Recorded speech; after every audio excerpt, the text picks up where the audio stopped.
الحمد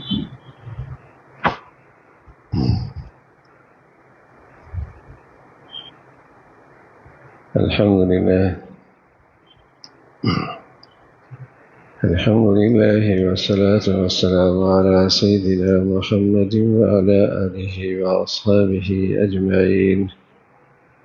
الحمد لله والصلاة والسلام على سيدنا محمد وعلى آله وأصحابه أجمعين. أما بعد فأعوذ بالله من الشيطان الرجيم. بسم الله الرحمن الرحيم. يا عبادي الذين آمنوا إن أرضي واسعة فإياي فاعبدون. صدق الله العظيم. اللهم صل على سيدنا محمد وعلى آل سيدنا محمد وبارك وسلم. اللهم صل على سيدنا محمد النبي الأمي وعلى آله وأصحابه وسلم. میرے معزز مسلمان بزرگوں، عزیز بھائیوں، ہمارا دنیا میں آنا اپنی مرضی سے کوئی نہیں. اللہ تعالیٰ نے چاہا تو ہم آ گئے، اور اس دنیا سے جانا بھی ہماری مرضی سے نہیں ہے. جب چاہیں گے، جہاں چاہیں گے، جیسے چاہیں گے جانا پڑے گا.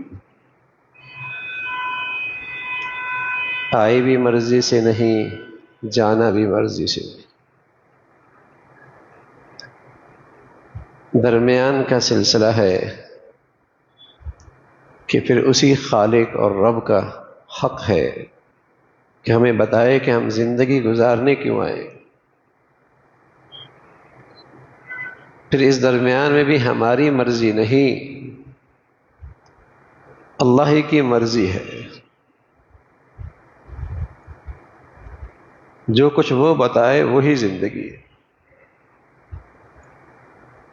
آئے بھی اپنی مرضی سے نہیں، جائیں گے بھی اپنی مرضی سے نہیں. تو درمیان کے اس سلسلے میں اپنی چاہت پہ زندگی گزارنا یہ بھی ہمارا حق نہیں. یہ بھی اللہ کریم نے بتایا ہے کہ تمہارا اس دنیا میں آنے کی غرض اور مقصد کیا ہے، اور یہ بتلایا کہ انسان کا مقصد اصلی اللہ تعالیٰ کی بندگی ہے.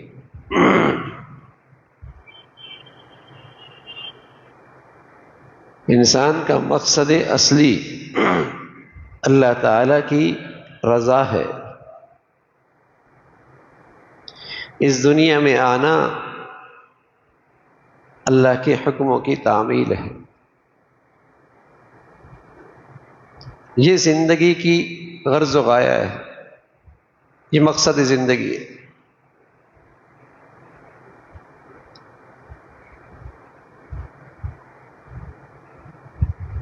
اس کے علاوہ میرے عزیزوں جتنی چیزیں ہیں وہ سب ہماری زندگی کی ضروریات ہیں، ذرائع ہیں، وسائل ہیں.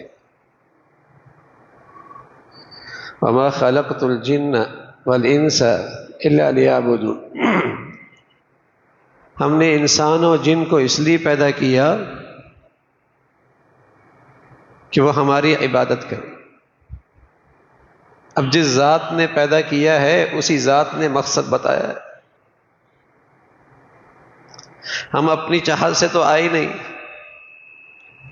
خود بخود تو نہیں پیدا ہوئے. جس ذات نے پیدا کیا ہے اسی ذات نے ہماری زندگی کا مقصد طے فرما دیا. مقصد زندگی ہے اس ذات کو راضی رکھنا،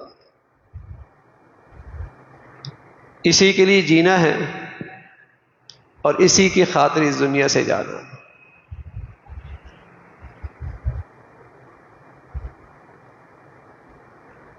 معیار زندگی مقصد نہیں ہے، یا اپنی خواہشات کو معیاری انداز میں پورا کرنے کا نام مقصد نہیں ہے. حضور علیہ الصلوۃ والسلام کی خدمت میں ایک شخص آئے، کہنے لگا یا رسول اللہ ای الناس شر، لوگوں میں سب سے برا کون ہے؟ فرمایا من طال عمر وسع عمل، لمبی عمر ہو لیکن زندگی مقصد سے خالی ہو، زندگی اللہ کی بندگی سے خالی ہو. لمبی عمر ہے، صحت ہے، خوبصورتی ہے، خوشحالی ہے، طویل عمر پائی ہے، لیکن زندگی مقصد سے خالی ہے، مقصد زندگی نہیں، اللہ کی بندگی نہیں. فرمایا سب سے بدترین آدمی ای الناس شر، لوگوں میں سب سے برا. تو پھر یہ صحت بھی، اور پھر یہ زندگی بھی، اور پھر یہ خوشحالی بھی، اور پھر یہ اسٹیٹس بھی، اور پھر یہ معیار زندگی بھی، سب وبال، سب مصیبت. مقصد زندگی یہ ہے کہ اللہ تعالیٰ نے ہمیں اس دنیا میں کس لیے بھیجا، یہ مقصد زندگی. ورنہ دنیا کی صرف خوشحالی اور دنیا کا اچھے سے اچھا اسٹیٹس اور معیاری زندگی حاصل کر لینا، تو اس میں قارون بھی پیچھے نہیں تھا، اور اس میں حامان بھی کوئی پیچھے نہیں تھا. ایسی زندگی فرعون کے پاس بھی بہت بڑھیا تھی، لیکن وہ اللہ کی نظروں میں بد نصیب ٹھہرے، اللہ تعالیٰ کی نظریں میں بد نصیب ٹھہرے، رسوا اور ناکام ہوئے. اس لیے صدیاں سال ہو گئی کوئی اپنے بچے کا نام قارون نہیں رکھتا، بہت بڑا سرمایہ دار تھا.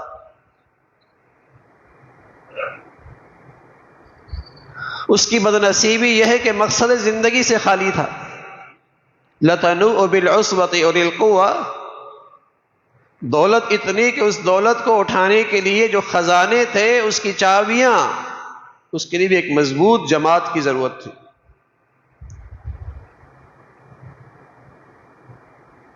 اس لیے کہ اس دنیا کی خوشحالی اور فراوانی کا لطف تب ہے جب اس سے آدمی اپنا مقصد زندگی اللہ کی بندگی پورا کر رہا ہو، تب تو لطف ہے ان نعمتوں کا، اس خوشحالی کا، اس اسٹیٹس کا، اچھی زندگی کا، تب تو لطف ہے.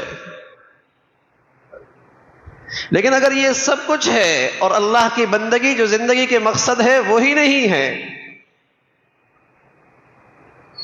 تو یہ وبال ہے، یہ بوجھ ہے، یہ مصیبت ہے.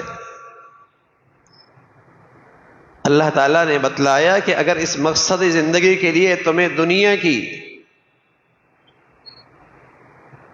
ضروریات کی بھی قربانی دینی پڑے، گھر ایک ضرورت ہے، معاش ایک ضرورت ہے، زندگی کی بیسک چیزیں میری زندگی کی ضرورت ہوتی ہیں، لیکن اگر اس کی بھی قربانی دینی پڑے مقصد کی خاطر، تو عقل مندی یہی ہے کہ مقصد کو خطرے میں نہ ڈالنا، یہاں سے ہجرت کر لینا.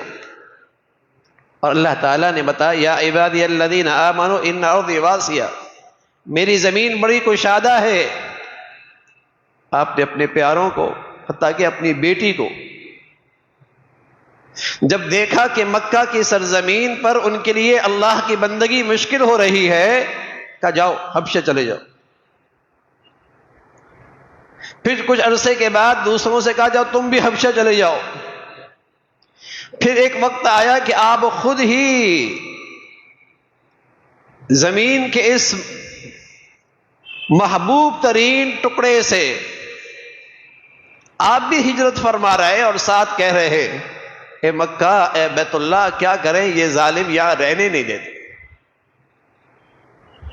یہ ظالم یہاں رہنے نہیں دیتے. تو زندگی کا مقصد ہی اللہ کی بندگی ہے.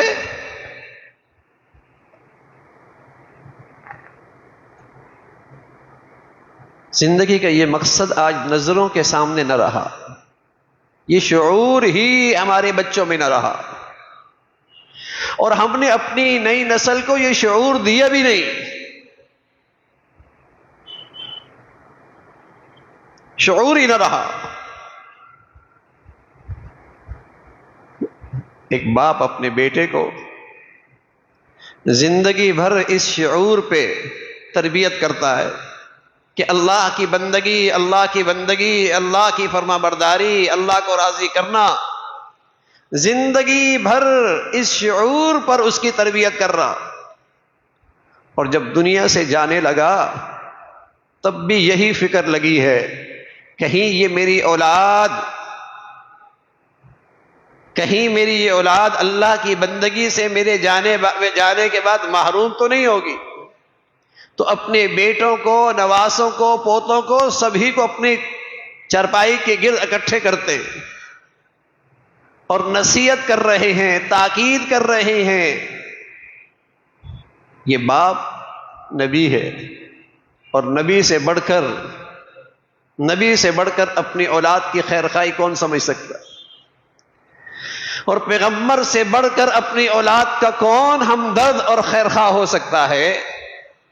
زندگی بھر اپنی اولاد کی تربیت اس شعور پر رکھی، اللہ کی بندگی۔ بلکہ اللہ تعالیٰ نے ہمیں بھی کہا وَلَا تَمُوتُنَّ إِلَّا وَأَنْتُمْ مُسْلِمُونَ، اگر تمہاری زندگی اور موت اللہ کی فرما برداری اور بندگی پر نہیں، تمہارا مرنا حرام، تم حرام کی موت مرے، تم حرام کی موت مرے۔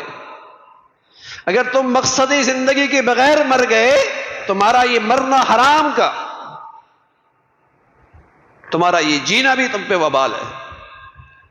تم نے جینا اور مرنا ہے اللہ کی فرما برداری پر۔ تو اس شعور کے ساتھ ایک پیغمبر اپنی اولاد کی جب تربیت کرتا ہے اور نگرانی رکھتا ہے، دنیا سے جانے لگا۔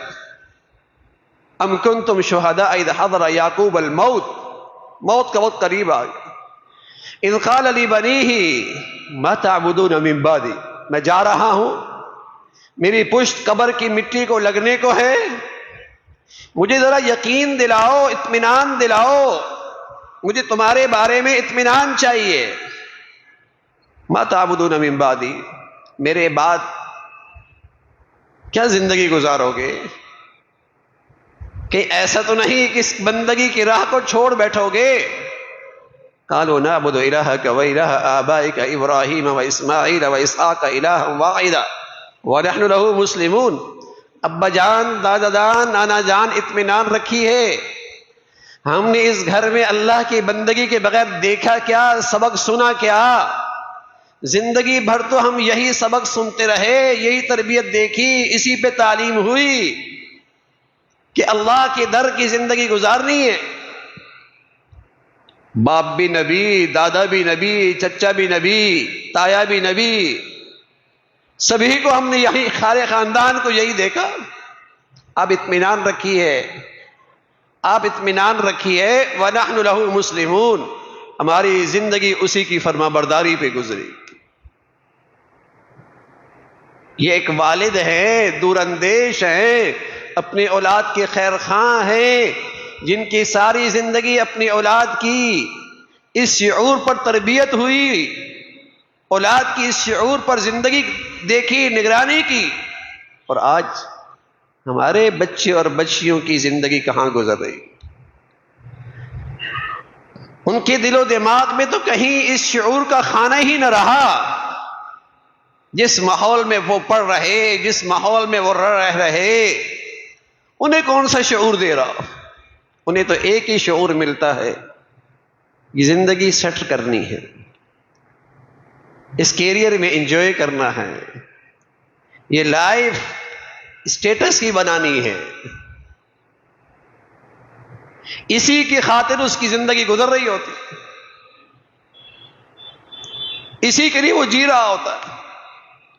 اور اس کا نتیجہ میرے عزیزو یہ ہے کہ رمضان جیسے مقدس مہینے کے اندر بھی ہماری بچے اور بچیاں اور ہماری زندگیاں اللہ کی بندگی سے دور نظر آتی، راتیں سڑکوں پہ ہیں، لہو لعب پہ ہیں، کھیل تماشوں پہ ہیں، غفلتوں میں ہیں، اور دن میں بس کھانے پینے سے رکے ہیں، باقی عبادت کی روح روزے کے اندر بھی نظر نہیں آتی۔ یہی نتیجہ ہے کہ رمضان جاتا ہے، ہماری زندگیوں میں کوئی فرق نہیں آتا۔ کاروباری دنیا میں کسی آدمی کے چند سیزن لگ جائیں، چند سال اچھے کاروبار ہو جائیں، کہ ہر آدمی کو سر کی آنکھوں سے نظر رکھتا ہے کہ اس کا کاروباری سیزن اچھا لگ رہا ہے، کہ اس کا اسٹیٹس بدل گیا ہے، اس کی کوٹھی بدل گئی ہے، اس کی سوسائٹی بدل گئی ہے، اس کے بچوں کا اسکول بدل گیا ہے، اس کی گاڑی سواری بدل گئی ہے، اس کے دوست بدل گئے، اس کے نشست و برخاست بدل گئی، سبھی جانتا ہے کاروباری دنیا میں اچھی زندگی گزر رہی ہے، اچھی کمائی ہو رہی ہے، اور رمضان زندگی کے 40 سال 50 سال سے آ رہا، کچھ بھی نہ بدلا، کچھ بھی نہ بدلا۔ تو میرے عزیزو، رمضان کا روزہ مبارک، صدقہ خیرات، سحری و افطاری مبارک، لیکن رمضان تو اس لیے آیا ہے کہ ہم اپنی زندگی کا رخ اپنے مقصد کی طرف کریں، ہماری ترجیحات بدلیں، ہماری ترجیحات بدلیں، اپنے لیے، اپنے بچے اور بچیوں کے لیے ترجیحات بدلیں، ہماری زندگی کے فیصلے ایمانی زندگی، مقصد زندگی کو سامنے رکھ کے ہوں، بچیوں کے رشتے، اولاد کے رشتے، کاروباری زندگی، سفر حضر، اولاد کی تعلیم اور تربیت کے فیصلے مقصد زندگی کو سامنے رکھ کے ہوں۔ ہم سارے فیصلے معیاری زندگی بلند رکھنے کے لیے کر رہے ہوتے، اسے ہم نے اپنے زندگی کا مقصد بنا لیا کہ زندگی کا معیار اچھا ہونا چاہیے، میرا اور میرے بچے بچیوں کا بھی۔ یہ معیار زندگی اسی وقت مبارک ہے جب اس میں مقصد زندگی کے لیے آسانی ہو رہی ہے، جب اس میں مقصد زندگی میں آگے بڑھ رہا ہو، جب اس سے کھربوں سال کی زندگی سنور رہی ہو، تب تو یہ مبارک ہے، تب تو یہ اچھا ہے۔ اور میرے عزیزو، اگر زندگی مقصد زندگی کی روح سے خالی ہے تو پھر یہ فتنہ، پھر یہ عذاب سے کم نہیں، پھر یہ مصیبت سے کم نہیں۔ تو اللہ تعالیٰ یہ جو رمضان کا مہینہ دیتا ہے، 11 مہینے اگر ہماری نظروں سے اپنا مقصد اوجھل ہے، 11 مہینے ہم اپنی خواہشات کی زندگی کو سامنے رکھتے ہیں، رمضان اللہ دیتا ہے اور اللہ اپنی رحمت کا مہینہ بناتا ہے، اور رحمت کا شیاہ میں آنا لگتا ہے، اور طبیعتوں میں نیکیوں کی طرف میلان پیدا ہوتا ہے، اور طبیعتوں کے اندر اللہ کے گھر کی طرف آنے کا مزاج آ جاتا ہے، تو اس سے فائدہ اٹھانا چاہیے۔ اور اس سے فائدہ یہ ہے کہ غلط زندگی سے توبہ اور مقصد زندگی پہ آنے کا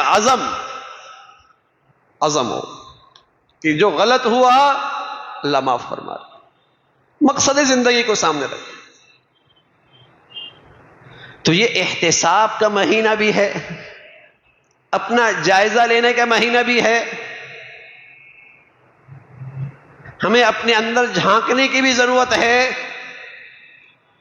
کہ ہم کس چیز کو سامنے رکھ کر زندگی گزار رہے ہو، ہمارے فیصلے، ہماری اولادوں کی تربیت، ہمارا کاروبار کس کو سامنے رکھ کے کر رہے ہو۔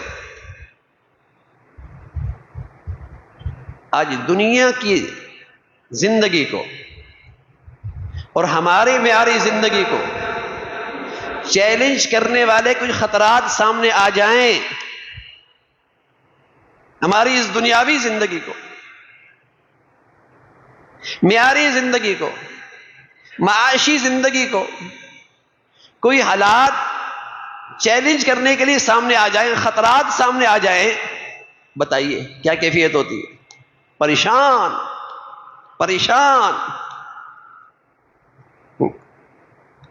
لیکن کھربوں سال کی زندگی کے لیے خطرات میرے بچوں کی زندگیوں میں ہیں، میرے گھروں میں ہیں، لیکن یہ خطرات مجھے پریشان نہیں کرتے۔ کیا کہا جائے؟ اس چیز کی میری زندگی میں کوئی اہمیت نہیں. یہی کہا جا سکتا ہے اس زندگی کی میری زندگی میں کوئی اہمیت نہیں. میں آج کی اس زندگی کو جو میری آنکھوں کے سامنے تجربے میں ہے اس کو تو اہمیت دیتا ہوں، لیکن جو کل کی زندگی ہے اس معاملے میں میرا ایمان مردہ، اس معاملے میں میرا ایمان بے جان، اس زندگی کی میری زندگی میں کوئی اہمیت نہیں،